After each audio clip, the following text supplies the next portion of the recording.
Hello everybody! Vlogtober day 27, and today I thought I would tell you about the books that are on my autumn and winter reading list. So here we go. So the first book I've got here I have already started. It is Letters from the Lighthouse, and this is by Emma Carroll, and this is actually a children's book, but I saw it in the shop. I thought the cover looked just really good. No, you shouldn't judge a book by its cover, should you? That's like an old cliche, but yeah, it is a really nice cover. Yeah, it just looked kind of interesting. I will occasionally pick up a kid's book if it looks good. Why not? And I have started this. I am, how far am I? 106 pages in. Story seems pretty good so far. I'm quite curious to see how it will progress. So yeah, I am enjoying that. Yeah, so this is what I'm reading at the moment.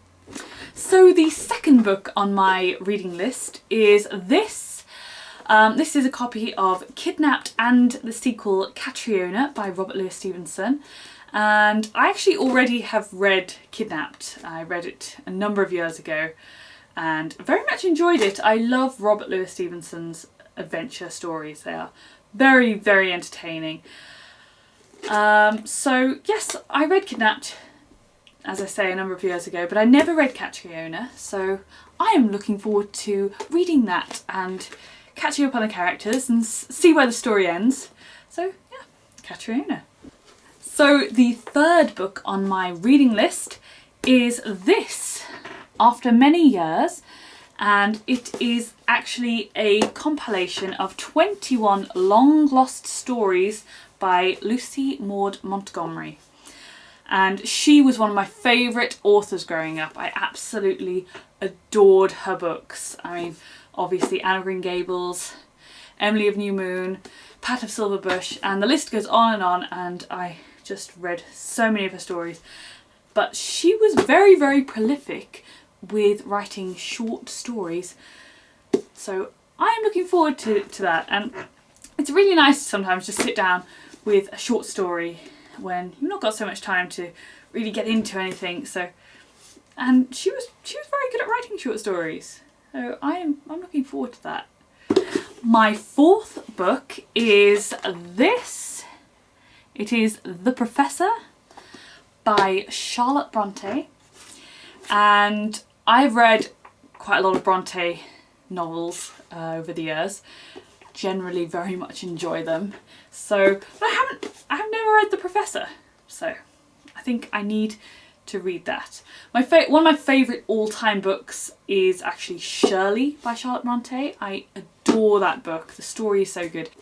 So I'm really looking forward to reading another of her works. So yes, The Professor.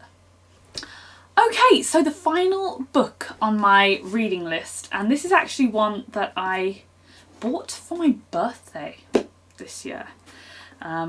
Because for my birthday trip we went up to Hay-on-Wye, which I absolutely love that place.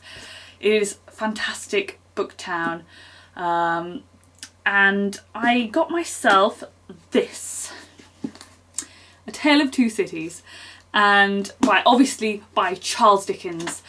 And again, Charles Dickens is an author that I absolutely adored growing up. I read lots of his novels, but I never read A Tale of Two Cities. Somehow I managed not to. So I think it's about time that I changed that. I'm very much looking forward to reading this story. I've got a feeling not all of the characters are going to survive, but yes, looking forward to it nonetheless. One of my favourite books when I was a child was A Christmas Carol, of course, by Charles Dickens. And I just love the way he explored the character of Scrooge, and that really got me into his writings, and then I went on to read a number of his other works, and they're really good. Yeah, so I'm sure you noticed that there are a lot of older books on this reading list, the only more contemporary one being Letters from the Lighthouse, yeah, Emma Carroll book. But I've always read the older books, the classics, I just love them. They really take you back to a time that's just gone now. And don't get me wrong, I love some of the more contemporary literature, but it's quite rare that I actually pick it up, if I'm honest. So there we go. That is my autumn-winter reading list for this year. Well, some of it anyway. There are some other books I've got lined up. Oh, I love reading. Whenever I get the chance. I don't get as much chance at the moment with little Mary settling in. He does not like me to read. He's more likely he starts chewing on the book. So I'm just getting used to that, I think. So anyway, let me know in the comments what you are hoping to read this autumn and winter. It's the perfect time of year now to cuddle up with a book, especially with this cold weather that we've got now. So yeah, let me know what you're reading. I'd love to know. Thank you very much for watching, and I'll see you tomorrow. Bye!